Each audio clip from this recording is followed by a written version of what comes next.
Today, I'm speaking to an entrepreneur that's built a bespoke furniture and metal business. He's doing very well. He's so good at it, he's actually a presenter on BBC One.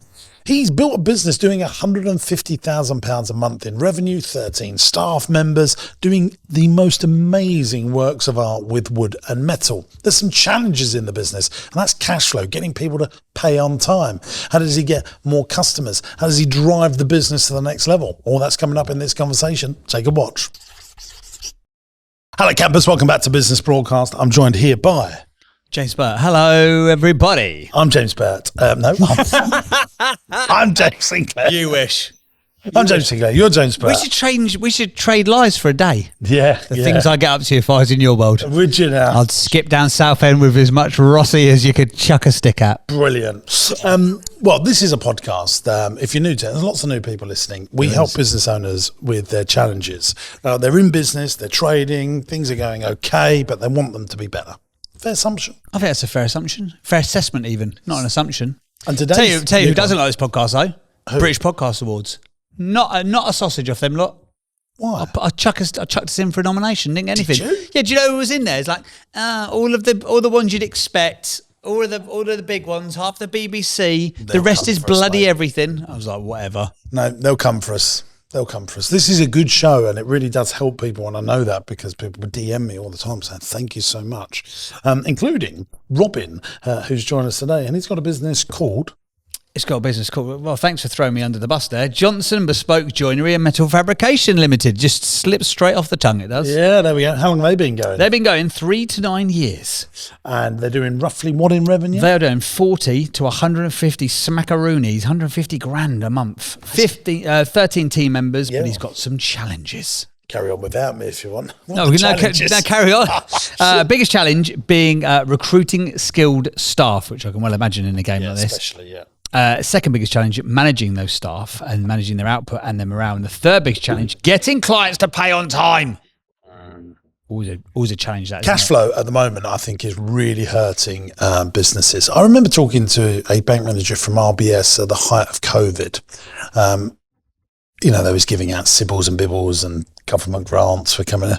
And they said, we cannot believe we've got no customers in cash flow pressures for the first time ever. Now we've come out of COVID and people are struggling more than ever to get customers, and their overheads is mainly because of huge overheads really squeezing businesses. Talking about overheads, in this little wallet I've got here. Oh, look at this. We done a podcast theatre show, didn't we? We did. It was at the Leicester Square Theatre. I've got a breakdown here of just how much money we've made. Oh, okay. Oh, yeah. Okay. So I booked our first class flights to the Isle of Wight. Right. And we're still going to have to chip in personally as well. But I think this is really interesting. We always say if businesses are making 10% of their turnover for themselves, then they're doing very well. Yeah. So we grossed £5,280. No, we grossed £6,336. Whoa. Big spender. Take the VAT off, we're down to £5,280. Then we've got a levy. What's a levy? £330. What's it? That's what annoys me about this sort of stuff. Like, come into our place, use our facilities, and then, because it's an old building, you've got to pay us a levy. How about you pay the levy? Yeah. And then we've got PRS. Because of all that pre-recorded music we used. It's bloody license free. I want that money back. £99. Oh, I want that back. Ticket printing, got charged for that. What? $26.25. Credit card fees, $171.96, left us with £4,652.79. Healthy. Oh, no, there's another line. Then the venue charges, $3,500 for renting the venue. Okay. Well, they didn't chuck in the printing of the tickets or... No, okay, fine. Private property PP seats, 4 of them at £32. That's 106. Technical staffing. What was a PP seat? £100. Technical recharges, £310. Technical staff, I bloody ran it on a mixing desk. I want that Security recharge, £100. Merchandise commission, because I sold a few books, they wanted £46 for that. Oh, that ain't coming out of my half, because that's all gone in your pocket, Sinclair. Not a chance, We were mate. left with £489.64. So when your ops director, Janky, tells you off for doing stuff that you could be better spending your time on other stuff, but you just enjoy doing it, don't let her see this episode. Well, I think I owe you sort of half of that. I don't. I reckon you're all right. Let's buy me a salad from us. I gave everyone free ice creams. Do you remember? Yeah, that was good to be fair. But then I took the team for a Chinese afterwards. I think that came to 250 quid. So to put that on, it's probably cost me 500 quid. Didn't even pay for our time. Didn't even pay for my ULEZ out of that as well. But we had a good time there, didn't we? Yeah, we had a good time. Sometimes you can't put a price on joy. Yeah, But if people you like could, the it'd be about podcast. 400 quid.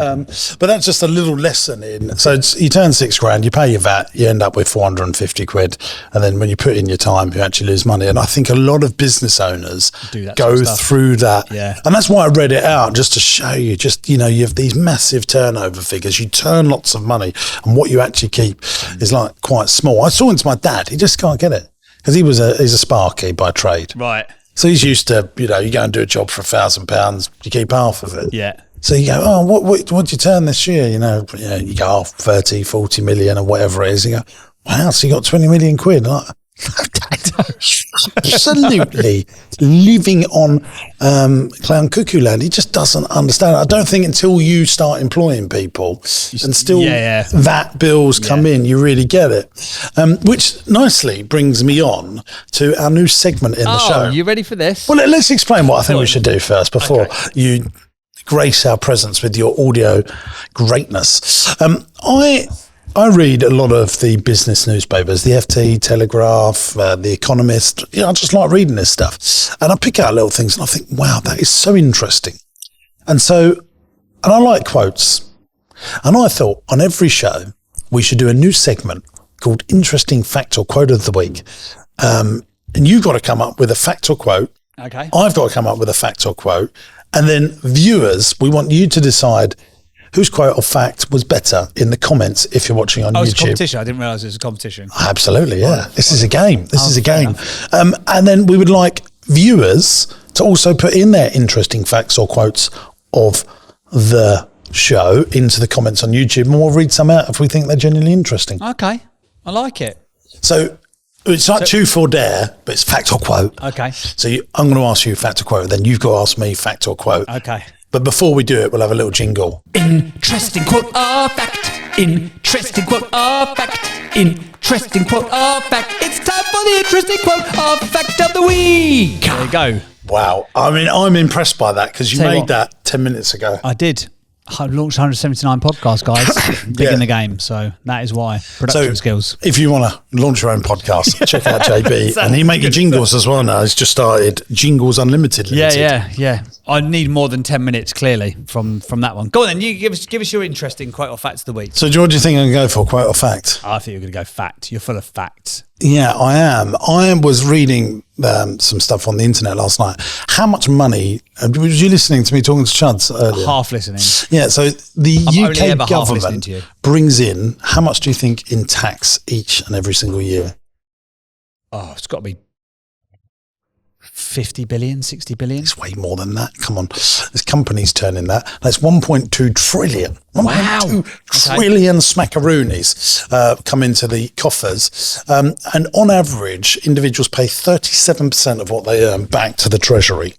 That's every person as an average. Yeah. Wow. It works out that £17,000 per person in the UK. So we've got, 65 million, 70 million, whatever it is. £17,000 the government. Per person? Yes, I'm assuming. Wow. I mean, these are big numbers and I'm just taking it off. I read it in the Telegraph if anyone wants to go fact check it. But I think that includes children. I'm sure they've just gone 70 million people, divided that by 1.2 trillion. And I think that's quite fascinating. So my turn for you, quote or fact? I've got a quote. Quote, go on then. I've got a quote. This comes from Henry Ford. Oh. And I think, because we talk about like tough times, and maybe we will have a tough times conversation with Robin in a second. Yeah. Whether you think you can, or with the... take two. Start it again. Start again. Whether you think you can, or whether you think you can't, either way, you're usually right.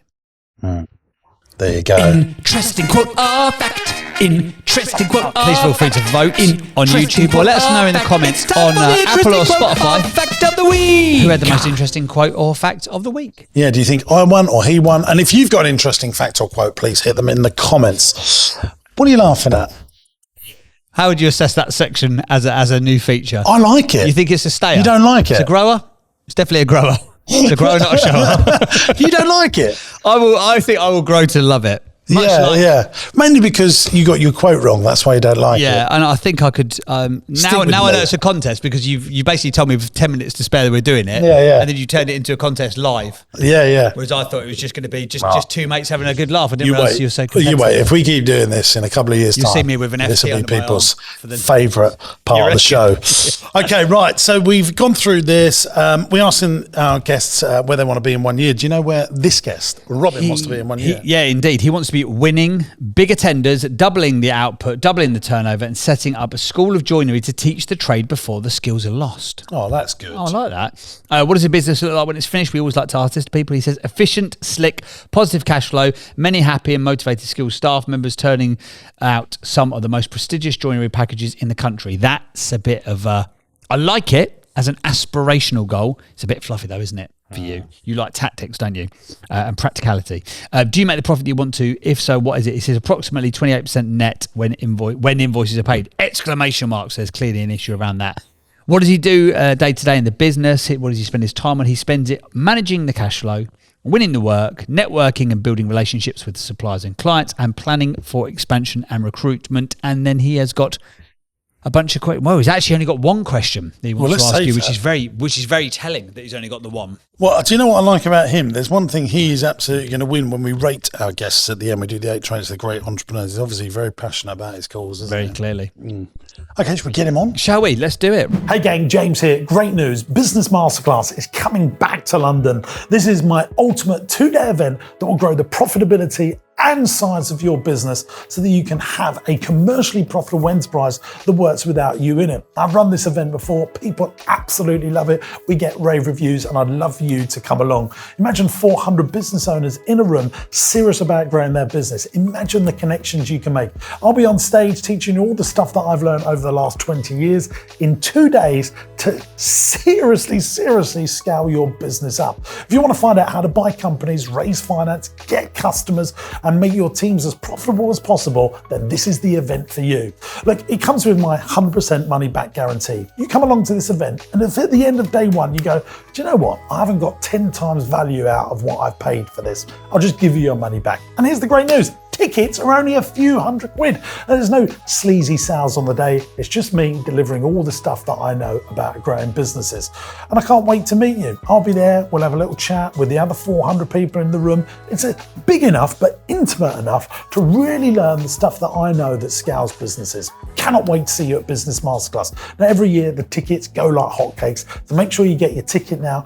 The tickets are £299 as we're making this video, but they grow in value depending on how late you leave it. So get your tickets now before the price goes up. And I'll see you at Business Masterclass to grow your business.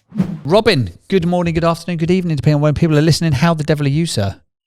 Very well. Thank you very much for having me on. Awesome. You are most welcome. Now, could you, obviously we've talked about the business a little bit. Could you give us like a little 60-second upsell sales pitch about you and the company and how you've got to where you've got to right now? Yeah, of course. Well, Johnson Bespoke Joinery and Metal Fabrication. It just rolls off the tongue. It does. It's seamless. We do exactly what it says on the tin. We make bespoke joinery and we fabricate things in metal.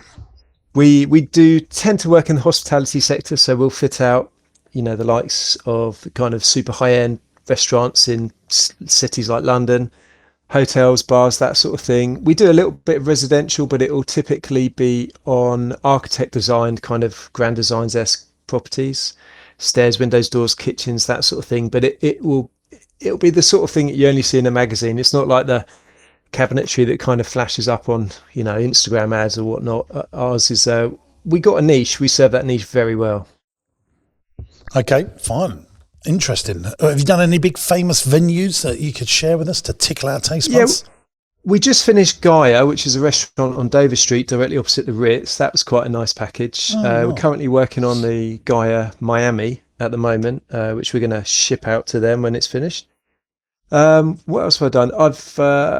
Well, there's a lot that I've done that we can't share on the website, and I've signed an NDA, so I can't share it. But there's loads of projects. We're working on the joinery package for the artist Sam Cox, otherwise known as Mr. Doodle. He's building a really cool studio in his garden. He's the guy on YouTube that drew over his entire house in lockdown. Oh, yes, I've seen that. Yeah, fascinating. Yeah. Do you know about that? Interesting guy. Mr. Doodle. He spent like a year drawing his house, didn't he? In a big cartoon. Yeah, I've been to many meetings in that house, and I don't think I've ever left that house without having a migraine. Oh, we're going to have to, in the edit, put this over there because it is it's absolutely fascinating. Okay, yeah. Mr. Doodle. Whoever's editing this, remember, Mr. Doodle. Okay, fine. So you are mainly commercial, or like say if it's residential, it's very high end stuff. So you are doing sort of the top echelons of the joinery space. How did you get into sort of where you've got to? Well, I've been really lucky. Right place, right time, right face, right people, I guess. I used to be a teacher of DT. I stopped doing that because I was working privately in holidays. Just for listeners, just in case they don't know, what's the acronym stand for? Design technology? Design technology. Woodwork, metalwork and technical resistant drawing. Materials or whatever they call it now, don't they? Exactly, yeah, or product design. Oh, that sounds cool, doesn't it? Depending on the exam board that you're studying with. So how long did you do that for? I did that for, I think, 4 or 5 years. And I loved it. It was great. It gave me a real good insight into project management when you've got to manage, 30 kids projects in each class and, you're teaching 30 classes or whatever. It was quite interesting. It's quite a lot of skills built very quickly. But ultimately, I love my job. I really liked interacting with the kids and, challenging young, bright minds and whatnot. But ultimately, there's a cap on how much you can earn as a teacher. And I think when I started this joinery as a side hustle, I think I earned more in 3 weeks doing a shop fit out than I had the entire year. Oh, wow. So it was a no-brainer really to jump across. And is that how it started, as a side hustle, like a private gig came up and you just sort of went off and did it and you're like, hang on a second, light bulb moment, I'm earning more in 3 weeks, I'm in an annual salary? Exactly, yeah. We fitted out a friend of mine's shop called Rivet and Hyde in Fitzrovia in London. And, what I really like about that shop, it's the first big project I'd really done. And everything was handmade, reclaimed oak planks from groins down on the beach, hand-shaped metal hangers. It's just really, really nice. It was a real nice thing to work on, but also the client is very happy to pay the price that I thought the value that I thought it would be at. And yeah, it just kind of went from there. So how did you get your next? So this was your first client was a friend, so sort of word of mouth. How did you get your second client and ongoing and sort of find yourself in that high end niche? Was it literally sort of word of mouth, or people who came into that store and went, "Wow, that's amazing"? Who did that for you? Well, it's a step by step. I was like the 5-year overnight success. I started when I left school. I was doing kind of residential renovations. I had my brother-in-law helping me. We were on the tools the entire time. And what made the difference to me was learning to say no, because I'd get loads of work inundated with, word of mouth, local people. Mrs. Jones wants her kitchen doing down the street and stuff. And at the very start, I was saying yes to everything and doing everything. After about a year or so, and trying to compete on price, after a year or so, I thought, do you know what? No, I'm just going to do the projects that I want to do, and I'm going to charge the right amount for them. And then it grew like that. And then we had a good Instagram page, a good website. We're getting a lot of kind of unsolicited contacts for bigger jobs and stuff. And the jobs got bigger as we were working with project managers, quantity surveyors, architects, stuff like that. Our name was getting passed around a little bit. If I'm honest, it grew a bit too big too quick. And probably the other side of COVID, during COVID, we were a lot bigger and we were doing a lot of the main contractor work. We'd signed up for a massive project, biggest project we'd ever looked at by far.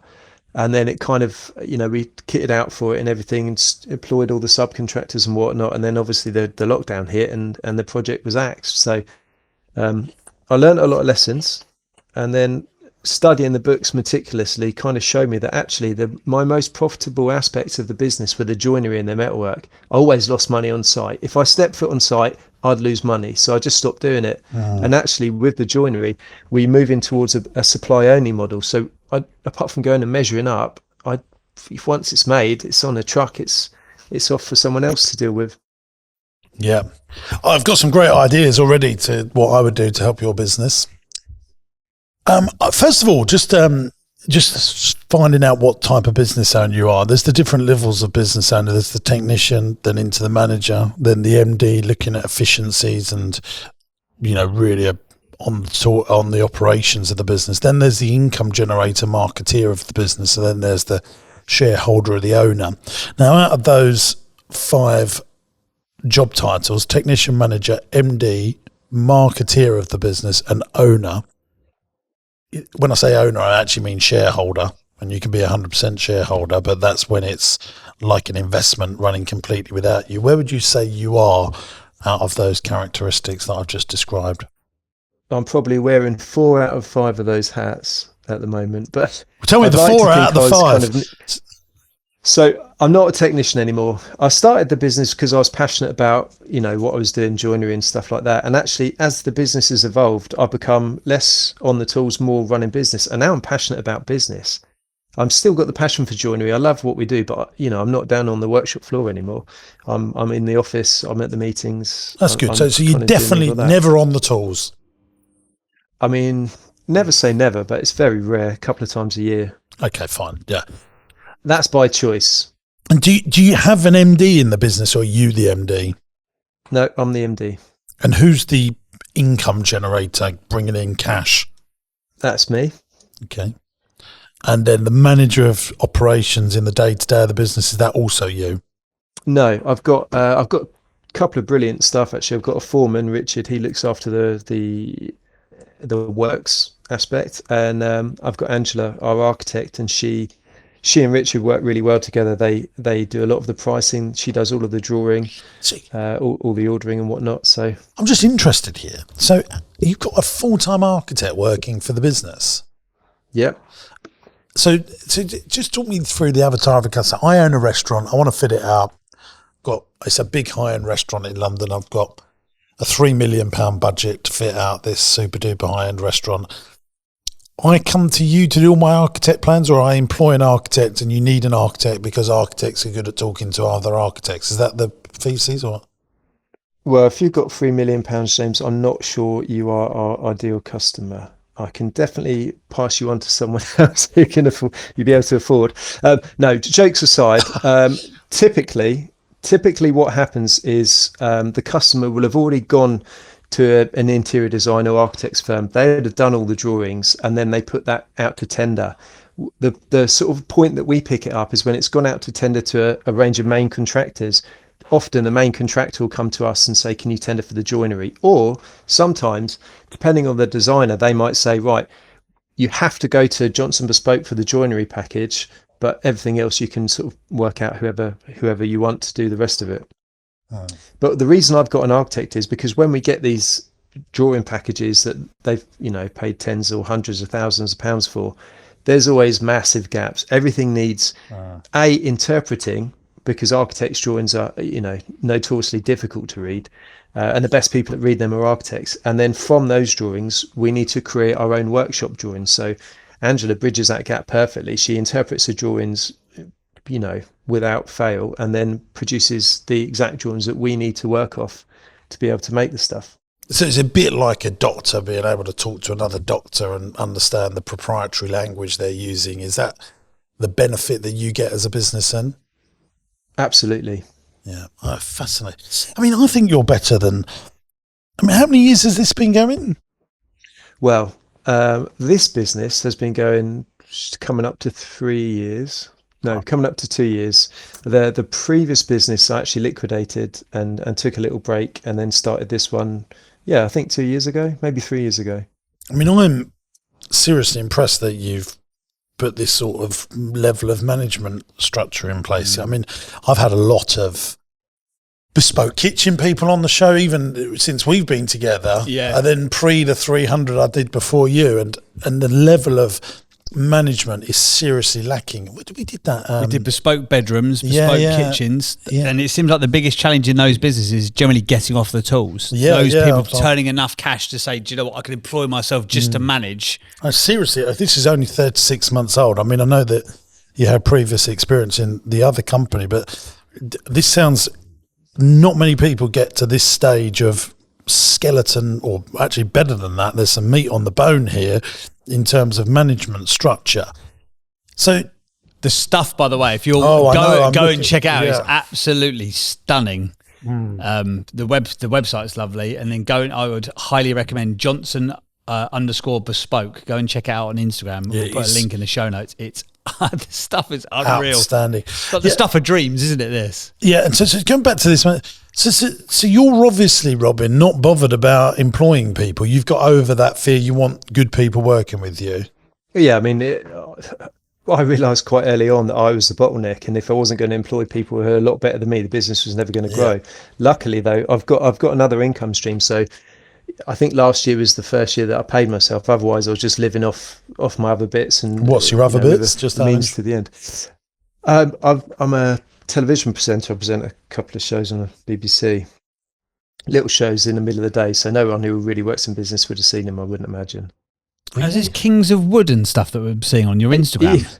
Yeah, Kings of Wood. I did that. I'm doing at the moment the BBC's Travelling Auctioneer. What else? Salvage Hunters, the Restorers on Quest. Wow. A couple of bits. Is there good money in that's TV? That's fun, It depends what you call good money. For what you do, the money's pretty good. Some shows are a lot better than others. It has to be said. Some of the like Freeview TV stuff, no, the money's terrible. You kind of do it to get your face out there. But I think some of the BBC shows they don't pay bad. So that must, when you go and, this is just like mic drop moment there. I'll just present on the BBC. What Couple of shows. BBC 1 and 2. Yeah, BBC One. Travelling Auctioneers is on. It'll be, I think the one I'm filming now is on in January next year. It was on in January this year. Wow. It's a fun show to do. Wow. Well, if you could just sort of recommend us to the BBC, that would really help. I'll put a good word in. Yeah. Actually, no, I had a meeting at BBC Studios about 3 weeks ago, and I met the head of BBC Studios about doing some stuff very interesting. I didn't, so I still need a help for the door. But just while we're here, just for listeners, I think you'd be like, they are seriously worried at the Beeb, aren't they, about how they're going to continue into the future. They really are really worried about income and stuff, aren't they? It's every show that I've been on, the budget has been cut from one series to the next. Yeah, I actually, not that we're doing another interesting fact or quote, but apparently this year compared to last year, they got £82 million less in licence fee income. Really? Did you know that, Robin? I did not, no. So in 1 year, they dropped £82 million in cash.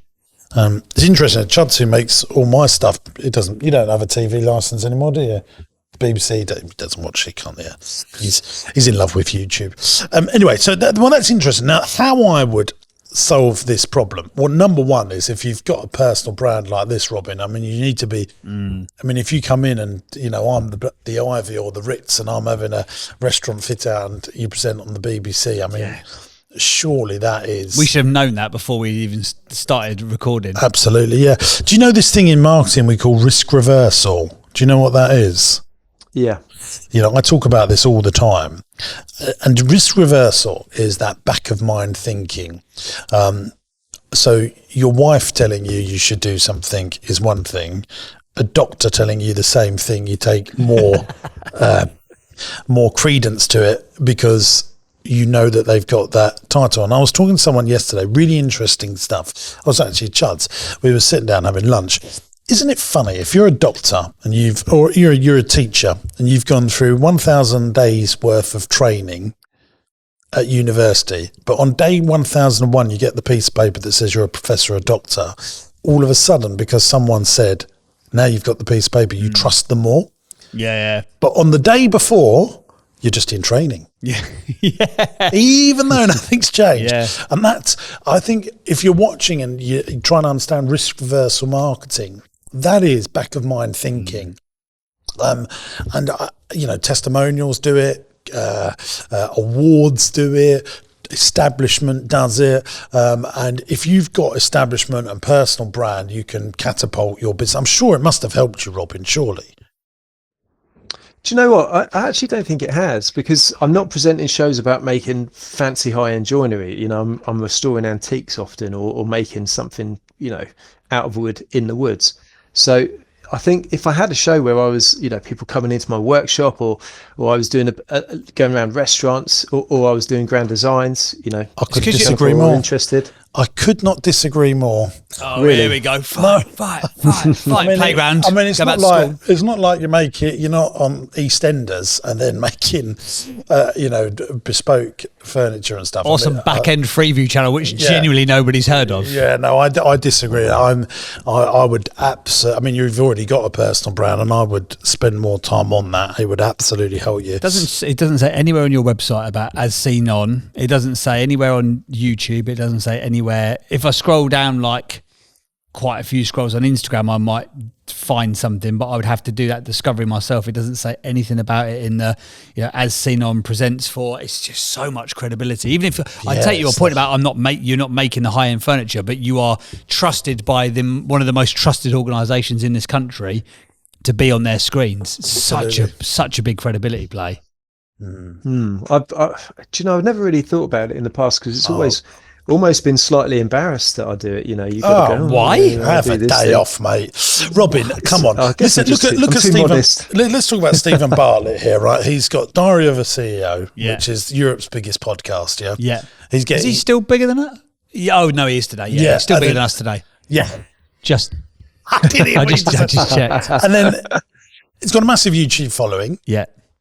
And this was pre-Dragon's Den, but him and his team absolutely said, "Do you know what? Being on the BBC will give us huge credibility and will give us more eyeballs on Instagram, on YouTube." They fed each other. They absolutely feed each other. Podcast fed him getting onto Dragon's Den, and Dragon's Den has now fed the podcast. And why the did YouTube I, channel. Robin, go and have a meeting with the BBC? And I'm speaking to lots of people in TV, because we want to make a TV show really for the credibility and that risk reversal and that, someone's giving you that seal of approval. Basically, being on the BBC gives you that you're a professor or a doctor of what you do. And I would be putting more effort into writing articles. I mean, you could probably go to all of the broadsheet newspapers and say, "Can I write an article? This is what I do. I'm a BBC presenter about beautiful designs and stuff I've been doing." And they will. It's so aspirational. I mean, it will be a slam dunk, and then you will be having loads of. I would be repurposing that on Substack or Medium, like the written word. Really, can give you such credibility, especially if you're already on TV. Okay, that's really interesting. I'd never considered doing that. I mean, I pretty much see the value in it. I would put a £5 that you can have a regular spot in a newspaper and probably get paid for it. Yeah. And, I'm talking a Guardian, an Independent, a Times, you're doing one of them Sunday supplements. Do you know what? I'm going to edge my bets. I'd put 20 quid on it. God, 20. 20? That's a sportsman's bet. I'm even thinking 100 quid here. If you reach out to, have you got an agent or something that looks after you? I don't actually, no. You do now. Congratulations. You are the first client of. No, I would reach out. I mean, you should be doing copy. Because do you know what? So, Robin, I don't know if you know, I'm doing a weekly email now to people that sign up to my specific list. I've got a funny feeling it's going to be more powerful than my YouTube channel and podcast in time, because people that genuinely want to read your stuff become very valuable clients, and people that take time to read usually are people with decision-making powers. Just is. There's a little phrase, that I don't know if you've ever heard this quote. It's another quote here. Here you go. Another quote. What's it? Poor people have big TVs and rich people have big libraries. It's a little. He's probably made a few of them. That's a quote and a fact. Yeah, it's a quote and a fact. But it's people that read, usually lead and make decisions. And here's the thing, right? This is what's going to happen when someone meets you. So they're going to put these quotes out to 3 or 4 people. The person that has the personal brand, the person that is Google 100%. Famous, the person that's Google famous, that has testimonials and credibility, can charge a little bit more, always, sometimes can charge a lot more, and becomes in a one-horse race. They just do. So, they're Claridge's. Yeah. You've heard of Claridge's, haven't you? And they've got a independent restaurant in Claridge's run by Gordon Ramsay. So, they've got, 5 chefs that want to take over the lease for that restaurant in Claridge's. You've got Gordon Ramsay, you got James Burt, James Sinclair, Mike Chudley, and Robin. Who's going to win the day? Before we've even looked at the tender, they are predetermined to choose Gordon Ramsay because of his personal brand. Yeah. And it gives you a huge competitive advantage. I mean, in this UK, in this country, it's Grand Designs, or what's the other one? There's that George fellow who does the architect. He's the architect. Yeah, George Clark. I think he's been around and seen some of your sites. If you had that on a tender document, you're winning it. Even if you're more expensive, you're still winning it. Getting frustrated now. The other thing you need to do, Robin, is as you get frustrated. He's our first client. You can't be like this with our clients, Jimbo. I know. Our talent management agency. You need to contact JB and do your own podcast on the Bespoke Joiners podcast, and then all your mates, you just interview them and have a half-hour chat about. Imagine where you could shoot it as well. Oh, it'd be amazing. Yeah, and then after a couple of years of doing that, the power that gives, because what you want is, I mean, you're so lucky you're already 80% there because you're on the BBC, right? So you've got instant credibility. The risk reversal is disappeared. You obviously know how to present if you're, on TV, obviously, you know how to do this gig. And I think you could just use this as a massive tool to get more and more work. Now, on your cash flow thing, there's this thing that you keep saying that you're not getting paid on time and blah, blah, blah. That is the world you live in, Robin, and I'm sure you're acutely aware of that. Now, there's a couple of things you can do. If you're profitable, you can go to a bank and they will give you invoice financing, which is cheaper than it's ever been, especially if you use a high street bank. Do you know about that? Yeah, we've approached a couple of banks, but something in me just doesn't like. That's probably why I haven't got an agent. I don't like giving up 5-10% of what I've earned. It's hard enough paying tax every year for me, but no. Yep. So that is the truth. But I've got a better idea for you. So you go and talk to one of the big banks, and you get that system set up. But you say to your clients, and you work that 5% into your price. You say to your clients, if you pay me up front, I don't have to factor or pay interest on my overdraft or whatever it is to cash flow the business. So if you pay me on production of invoice, I'll give you a 5% discount. And I think 30 or 40% of your customers will take you up on that. Yeah, we actually used to do that. With the old business, we used to do that. But since kind of, I guess we've moved kind of up levels with the kind of client that we're working with, and the figures are an awful lot bigger. And each invoice, we're invoicing for like £250,000 at a time. Yeah, well, then do 2%. Lots of companies do that 2% thing. The fact is, you need to have the conversation with the client. It doesn't matter if it's Google, where I do this. I supply some companies backed by Blackstone and BlackRock. I'm not going to say who they are, but they're proper massive businesses, and we have very honest conversations with them, and I'm talking about people that spend well in excess of £1 million a year with us. You have to have those honest conversations. Say, look, if we're cash flowing it for you, we've got to charge a margin. So if you want to pay us up front or on time, we will give you that discount. You pay the same office, and then we will give you a rebate back. So you don't discount the invoice.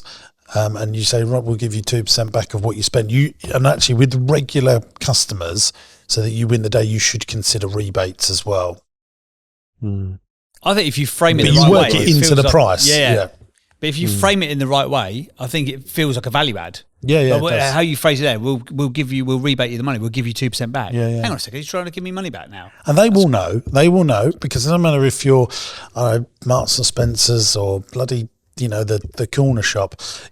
If you're a big company, you're using cash flow finance. I mean, Marks and Spencer's do £100 million bonds at a time just to fund stock or whatever. And not loads of big companies do it. So, it's just the numbers are so different, and you have to have those honest conversations. Say, look, if you expect us to be the bank and financer it, we'll do that for you if you want to pay us late. But that comes with a charge. And I think you'll see an absolute difference, because I'm talking from experience on that one. Okay, thank you very much. It's the most stressful thing, cash flow. I mean, I even especially now with increased wages and higher interest rates. So these bigger companies are really feeling it. They've got FDs that are trying to manage cash flow, and lots of the big companies that you'll be working with will have the money because they'll have facilities in place, and they think, well, why do we have to pay him? But hang on a sec, I get a 2% discount. No, that's worth us putting him in front of the line. But they're not going to. I expect that's. Yeah, go on. Sorry. That's probably a lot better. I expect that's probably a lot better than kind of sending, threatening and chasing emails and you build relationships. When are you going to pull this up? You're giving them something back, so there's a lot of value in that. It's positive congregation. Yeah. So we you back in the day, we used to do a lot of work for IKEA. Now go and check out IKEA. We've got bundles of cash, bundles and bundles of the stuff. Every day they'll be, I don't know, probably bringing in 30 million of cash a day with all their stores in the UK alone. And they used to pay us 180 days. We've done a lot of work for Fiat in the past, the car manufacturing people. We've done lots of entertainment and training for them. Always would pay really late. And then we start implementing this stuff and they start paying you on time because they have got the money.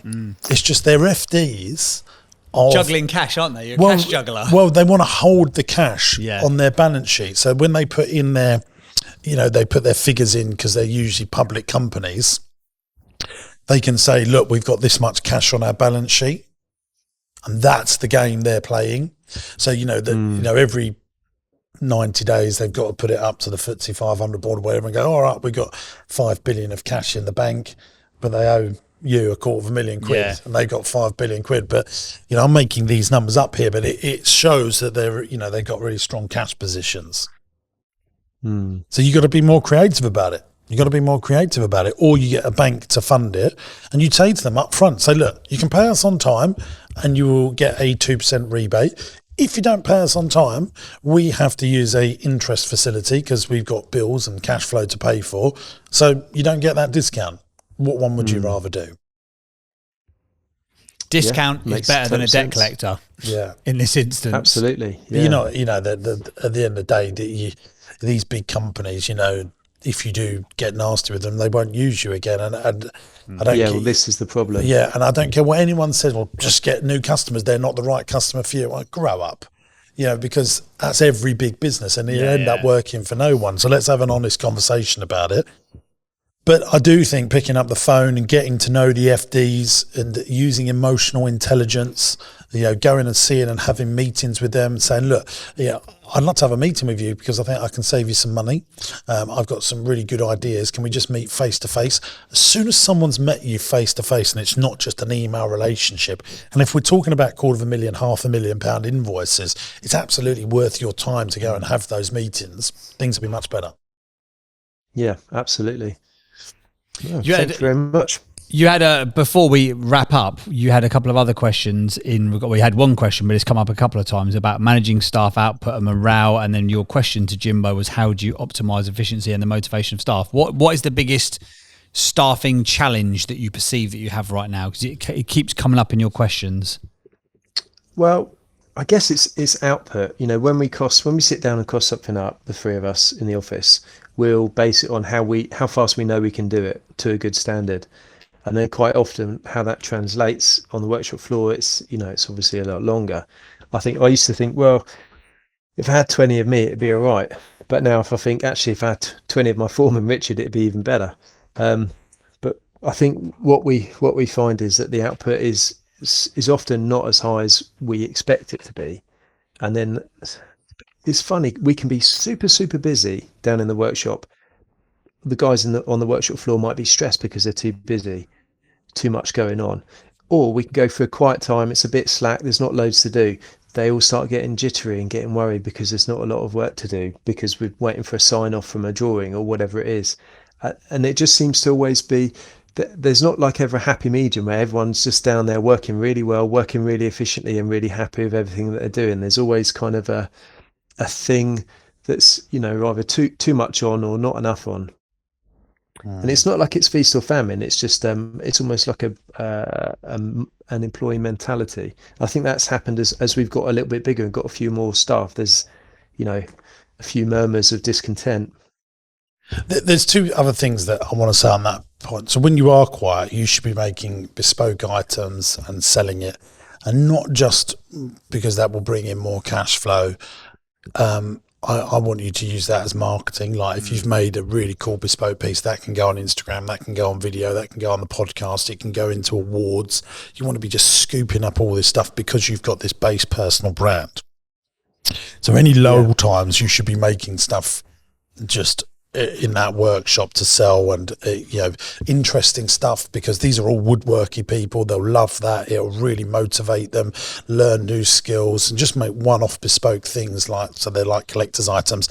You're not just doing it to make money. It's an amazing PR opportunity, because I really want you to do these, build your personal brand and be in all these newspapers, and I really massively believe in that. And I think you should book a one-to-one call with JB after this podcast and see, he's got a lot of experience in this stuff. I really massively strongly believe this. It's quite frustrating because lots of people want it, and I reckon you're 80% of the way there.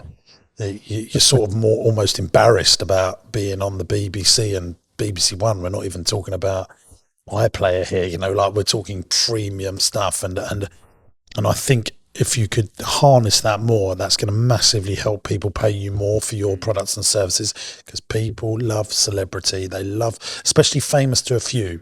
When you're famous to a few in a niche, absolutely. Now, there's another thing that I really want you to think about, and I had this in my personal experience with a lawyer's firm, and I think you should do it. You put in a price for £250,000, yeah, on a quote, and you say, look, if we meet budget, if we do a really good job and we really look after you, there's another invoice here for £20,000, which is called a delight fee. If you're delighted with what we do, and that's optional for you to pay it. You don't have to pay it, but we divvy that up with our team that put lots of effort in. It goes to our 13 team members, and we work really hard to do this for you. So that's the price. But if you're really happy with what we do and we meet budget, we're on time, there's a delight fee. Now, I've just got an invoice for £170,000 for a particular transaction that I'm doing, and they've put an option for a £20,000 delight fee, which is optional for me to pay. I will absolutely be paying it because I'm delighted with their products and services. Really? Yeah, they're amazing. And I think that's a very smart thing to do. Would you do that on every invoice? Say it's a 10% value of the invoice, or rounded down or rounded up, whatever. You do that for every invoice. Yeah, you decide what the delight fee is. And I think you should, spread that amongst your team and let them know. You have a bit, that's a way for retaining your team as well. And what a way for them making, and you say to your team, look, this is, lots of lawyer firms do this. Well, no, actually not a lot. I've only had it a couple of times, but I think it's a really smart thing to do. It will make you so efficient as a business. And you'll be surprised. I think a lot of people will pay it. Interesting. It's called a delight fee. I've never heard of that before. The other thing with your team, if they're sort of taking longer than you're expecting, there's a misalignment of expectation somewhere down the line. And have you got in your factory, your warehouse, have you got anywhere where there is an optic where they can see that? So are you using Teamwork or Monday or one of these process management softwares where people track their time, so you can actually see whether a job is under budget, on budget, or over budget? Because I've got a manufacturing client, and they literally use a Monday board on a massive screen in their staff room, and everyone can see per day what they've worked on, and apparently that's really changed how effective that they've been in operating. No, that's quite interesting. I mean, we just use Excel in the office, and I know to the minute how long something's taken and whether it's over budget, under budget, everything else. I'm a fiend for the numbers, but yeah, we don't really. We just kind of give a folder with the job, with the drawings, with the estimation of how much time it should take and what materials they've got to use, and they kind of work from that folder.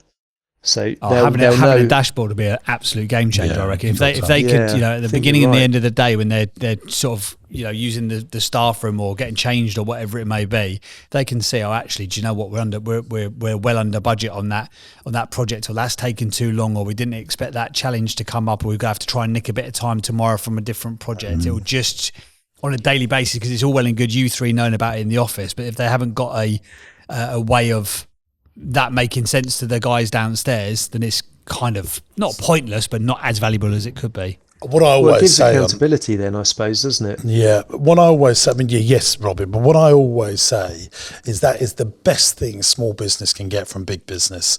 Because if you go to a McDonald's store, a KFC, these supervisors, the people working on the checkouts, will have a view of key performance indicators. Yeah. And small business owners, like, you know it, don't you, Robin? Like, you said, I'm a fiend for the numbers, but if that's kept a secret, it's only you know it, and Angela knows it, and the foreman knows it. But actually, if you go to, go and talk in Sainsbury's, and talk to, they'll know how many customers they've got to get through the checkouts, what the spend is of that store, what the average order value is of that store. And that is what big business do so well. They make sure that all levels, if they're interested, and even if they're not interested, they tell them the key performance indicators. Yeah. I guess one of the reasons why I haven't done that in the past is when we won our first £1 million contract, everyone, halfway through the contract, everyone kind of started to treat me a little bit different, as if I'd just taken £1 million and put it in my back pocket and that's why you tell them, gone to the holiday. Yeah, I guess you're right, actually, because then everyone can see where it's gone, how it's going. Yeah, absolutely. Whether they need to pick it up, and I see. Yeah, absolutely. That's why you tell them. Inspiration, motivation, and communication. And that is what big business does so well, because everyone goes, I said, this supermarket store. I know a big supermarket takes £2.5 million a week on average, and one of the big ones. And they keep 1.5 to 2% of it. Yeah. That's the reality of it. Wow. I always say, for every £100 that you're putting through Tesco's, they're keeping £1.50. But they take a lot of £100, that's the point, that is £100 after £100, isn't it? And, and that's why we always talk on the podcast. If you're making 10% net profit, you're doing very well, when most businesses are making 2, 3, 4, 5% net of their revenue they're bringing in. I think just communicate with them a little bit more as well, and in terms of make them feel like they're part of the team and part of the family. So if you do a weekly meeting or a monthly meeting, just give them a recap and tell them what you've pitched for, tell them what you've put a tender in for, tell them what's potentially in the pipeline, because again, that gives consistency and continuity and a little bit of confidence in the quiet periods, and they're just part of it. Then I found that I've got a team very similar size to you. I've got 9 of us in the office, and I was like, it's we don't need to be having sort of fancy update meetings and all this sort of stuff. But you know what? As soon as I've brought them in, the mentality of every single person in that office has completely shifted, because now they're not just employees, they're stakeholders. They've got a vested interest in the success of this thing, and they know what we're trying to build. And it sounds daft, but it's literally, we call it family dinner. Every Friday we have lunch together. We talk about what's coming up next week or what we've been working on. And it's a really nice way to just communicate across all of the staff. And it's, you're at a nice size to be able to easily do it at this point. Yeah. Lots of top tips there. You're amazing, Robin. I can't wait to grade you. Have you ever listened to the pod before? I have, yeah. Yeah. Do you know we grade our guests? I do. Yeah. Have you got an easily shareable link to give to someone at the BBC, Robin, or shall we send that across to you? You've already got it. Okay, fine. Not a problem at all. Oh, dear. How did you get that gig? How did you get that? Just. Well, the one that I'm doing now, Will Kirk from the repair shop was doing it, but they couldn't for Series 1. But for Series 2, he couldn't meet all the commitments, or he didn't want to do it. I don't really know. So I was kind of next on the list. What, and they just found you? They just approached me, and I think one of the commissioners from the BBC might have seen me on another show and said, well, try that guy out.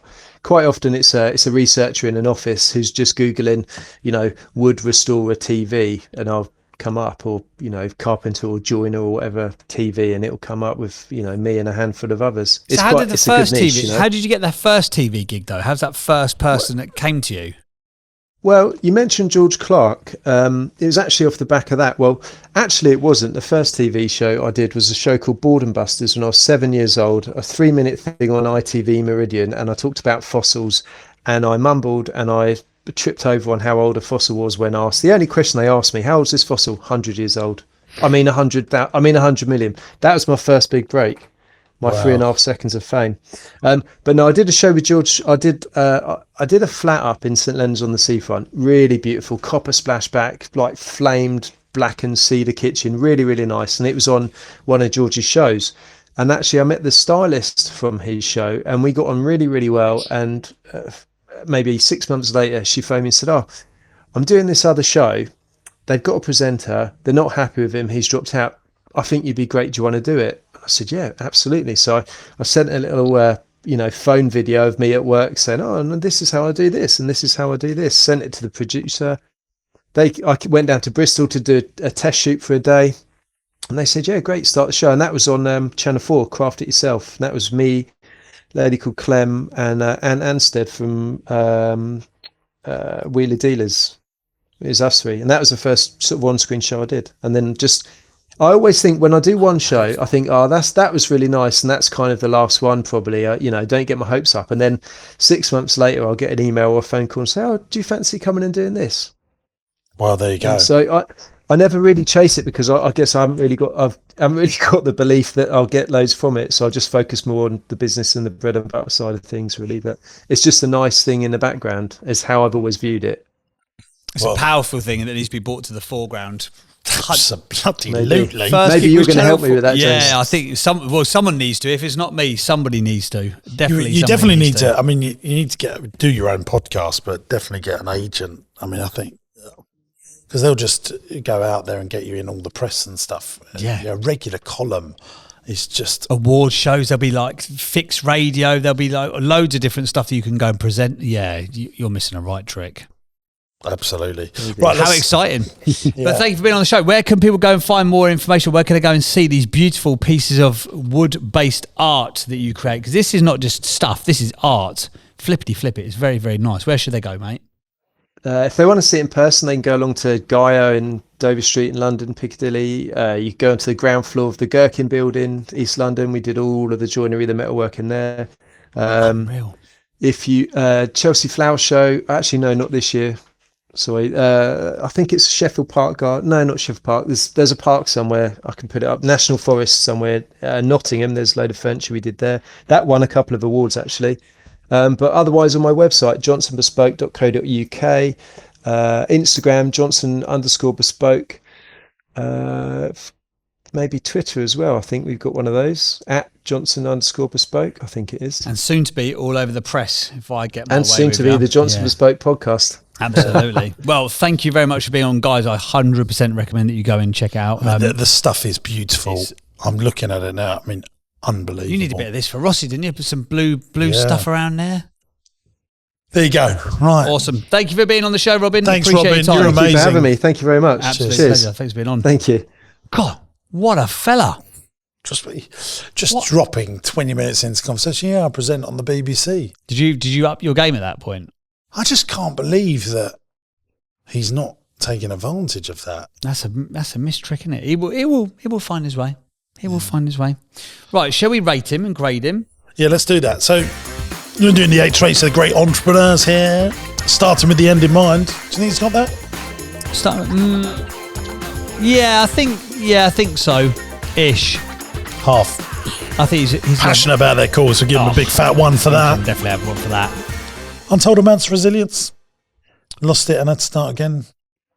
Half. Yeah, he didn't even really sort of talk about it, did he? Or what Master happened there? relationships with people is obviously good at that. I liked him. I instantly liked him. Yeah. When he said I'm a presenter, I was like, oh, I get that. Yeah. I could tell that. Very BBC-y. Yes. Super safe. Safe pair of presenting hands, wasn't Yeah. Number 5, commercial awareness. Well, he knows those numbers, doesn't he? he? Yeah. He loves, in his own words, he loves the numbers. Yeah. They innovate, so don't evaporate. I mean, yeah, I think he is innovating what can be. I mean, he's won awards for design and he is He's not bloody telling anyone about this stuff. It's mad. honestly, go and check out his stuff. it's It's so really good. good. Master marketeer. No. But he could be so very easily. Yeah. I was saying that, but he's got tens of thousands of followers. So whilst he's not a master marketer, he ain't doing a bad job. What annoys me about him is he literally has all the ingredients to make the best cake in the world, and it's just gone. Yeah, I'm just not going to put them together. like JB, you could do a podcast with him, and he could probably just ring someone at the BBC and go, "I've just made this. Do you want to sort of do it Yeah. with you?" I mean, we wouldn't be able to have those conversations. He will definitely know someone that knows someone that can certainly say yes or no. Yeah. Whereas we don't even know the person that would say yes or no. We don't even know which department to phone. No. Really very frustrating that. Stay teachable and curious. Yeah, we Yeah, you can have that. I mean, Come on everyone then. that comes on. What's the score? Hang on a sec. 1, 2, 3, 4, 5, 6. See, that's a very good score. That's a very good score. Scores 6 out of 8 on our 8 traits of the greats. Do you know the great thing I think 6 was a little bit generous. I think if I could, he's very good and he could be exceptional. He could. I don't think he really sounds like a 6 at the moment. Do you agree with that? He's a 5. He is I think he could be absolutely exceptional. I mean, what he's done in terms of putting that management team layers in place just 36 months in, he's aware of his numbers. He could be the go-to person, couldn't he? If you're having a high-end house done, you would only go to him. I think he's got that level of potential. And I've met lots of celebrities over the years. The best celebrities that stay in the game are very entrepreneurial, business-minded. Very. And that's how they keep their careers going. I can't believe he's actually embarrassed about it. Oh. I don't think he is embarrassed. I think he just said that to us because he's embarrassed that we've pulled him up on it. He obviously likes doing it because he's done it many times. Tell anyone. He even said, it's in the middle of the day. No one watch it. Look, you got a client there potentially. Fantastic. Well, this has been a great day for me as well. Robin's won. I've won. The only person who hasn't won out of this is you. Yeah, well, no, I've won because he said he's going to come and do me a free bespoke kitchen. Oh, did he? I didn't hear him say that, but I'm sure he did. Yeah, definitely. 50 grand spent.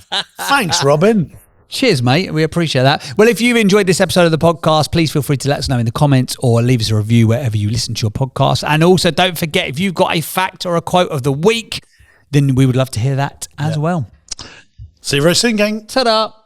Thanks for watching today, gang. I hope you enjoyed the show. Now, look, we're looking for some great businesses to come on the podcast. If you've got challenges, but you're desperate to grow your business and you can't necessarily work out how to do it on your own, you'll be a perfect candidate to come here on the podcast. It's absolutely free to come on the show. Go to my website, jamessinclair.net, and there's a podcast button. Click on the podcast button, fill in the application form, and we'll do our very best to get you on the show and try and grow your business. If you're loving the podcast, make sure you subscribe to the channel by clicking here.